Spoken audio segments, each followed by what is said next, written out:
Can everybody hear and see me? Solid. Okay. So, we're going to do a FaceTime wrap-up because I have nowhere really to sit in my apartment and no good place to really film other than like me standing with like lights right here. So that's what we're going to do. I read 6 books. But you're holding 4. Yes, because 2 of them belong to St. Martin's Press. So I can't talk about them. So, these are the 4 books I read. This is the first nonfiction I've read all year. So we'll start with this one. Honestly, 3.75. It was kind of like whatever, pretty mid. I think I needed this 8 years ago while working at a yoga studio because it kind of just talks about how like the toxicity of like woo-woo, which is what I needed when I was working for a yoga studio because the way they were using woo-woo against everybody to emotionally harm them and me trying to figure out the words and language to be like, this feels wrong. Would have liked to just had some sort of like verbiage. However, nothing new, nothing impressive. It was all right. Now, Jade Legacy. Honestly, I rated it 4.5. I think I'm going back and rating it 5 stars. I read book 1 and 2 in August of 2023. Took 9 months off because this book I knew was going to emotionally destroy me. And I didn't want to do it. I didn't want to do it. And it did emotionally destroy me. It hurt my feelings. I was like tearing up and like a little stressed out at the beginning of this book and throughout a good first half of it. The second half, there's an event that happens here, fondly. I don't think it was necessary. I don't think he had to do it. I really don't think he did. And it makes me really freaking sad that you would do that.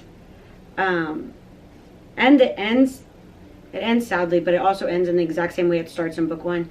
If you know, you know. If you don't know anything about the Green Bones saga, I guess I'm gonna give you a synopsis of sorts.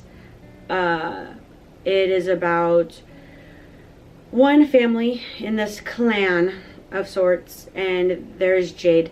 Jade is this thing that powers up their warriors. It is sacred to their rituals, to their traditions, to their history, and it obviously is coming into conflict with other clans that don't always agree with them, or like warring clans, along with just the common folk who do not understand the honor and privilege it is to have Jade and use Jade, to just use it as their benefit, as their own weapon.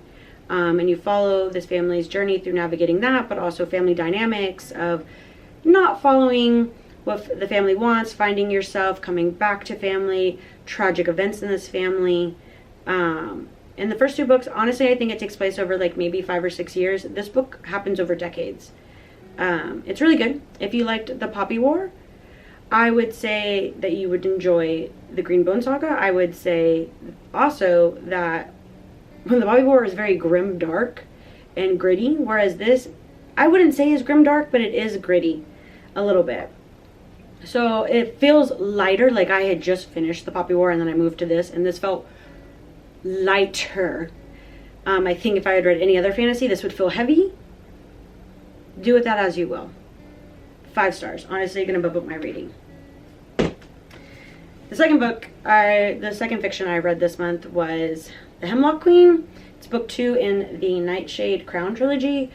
Book 1 I gave 4 stars because honestly, it was a good time. I finished it in 24 hours. It's the book 1 essentially is about a poison runner who has death magic, and she kind of gets caught up, has to use the death magic, therefore gets caught because she's been hiding this whole time. And because she gets caught, she gets taken to the palace, gets caught up in political antics, is sandwiched between people and games and warring opinions. And the book ends with kind of like a come to truths of like what she is and what others are. Book 2 picks up right after that, where things deepen in who they are, quote unquote, like as folks. And this one was also a good time. I think I rated it 4 stars just because I swallowed it up and I enjoyed the 24 hours it took me to read the book. Lastly, I read Black Sun. This is a buddy read. Me and my friend are reading the trilogy since book 3 comes out in June. This, I have to say, not gonna lie, first of all, I was taken aback for a split second because, silly of me, I thought this was a sci-fi because I read on the back like, oh, this person is coming and a whatever on a ship, and I was like, Black Sun ship, space ship, outer space. No, they're on Earth. Now, this book is multi-POV. It is like the person who, what is the synopsis? It's basically the person who is deemed like harmless. In the prologue, you realize who this harmless person is and what they may come to be. But that is one POV. You have the person who's kind of leading the ship. That is another POV. That person has been like exiled from their community and is kind of just doing what they need to make ends meet. And then you have like a sun priestess who is shaking things up. People aren't a big fan of them.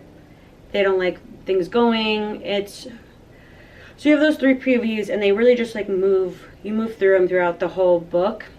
And honestly, this entire book is like a prologue and a setup. Like moving through those 3 POVs, like you're getting a lot of world building and a lot of background information, but to me nothing genuinely happens. Like the ending happened, and only one of the characters knew like the ending was happening, so nobody else was a part of or is aware of what was happening.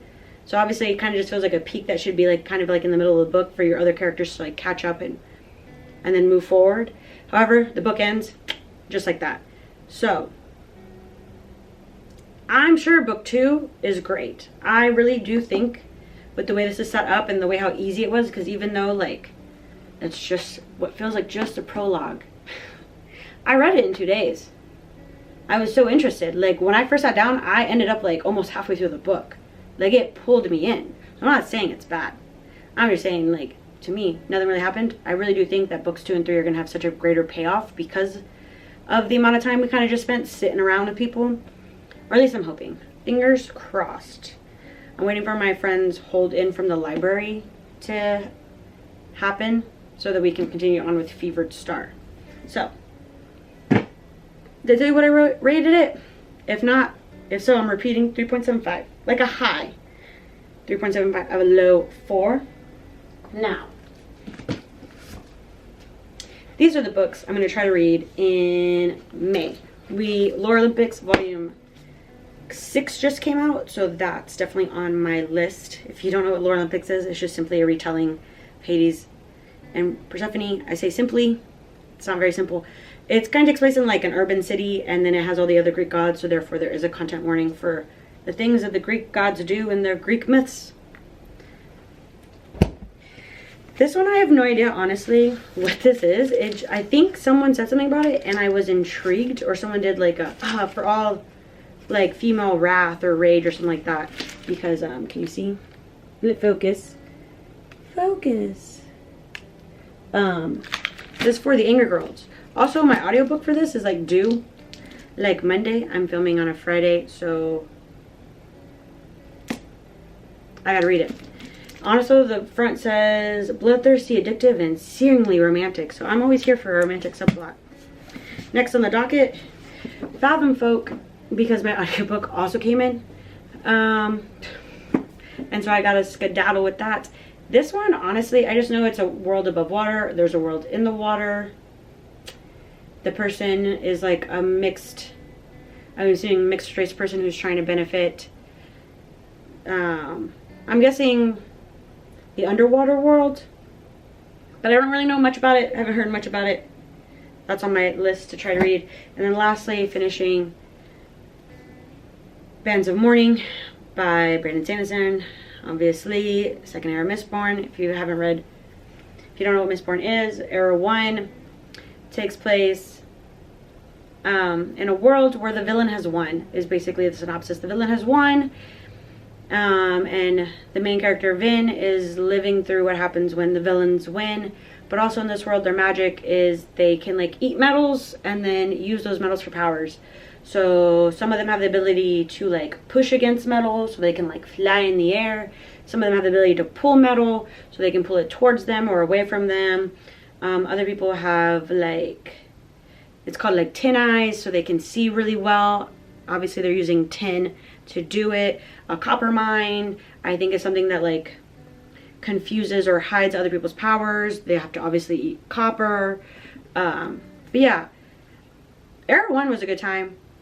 It didn't, the way several different books ended, well, honestly, I guess all 3 books, I just wasn't expecting it. And so the little twists I found enjoyable. But yes, that is what I have read. That is what I might read. I keep no promises of what might be rolling through the vlogs. That is all. I hope you enjoyed this FaceTime chit-chattity chat. That's all, folks.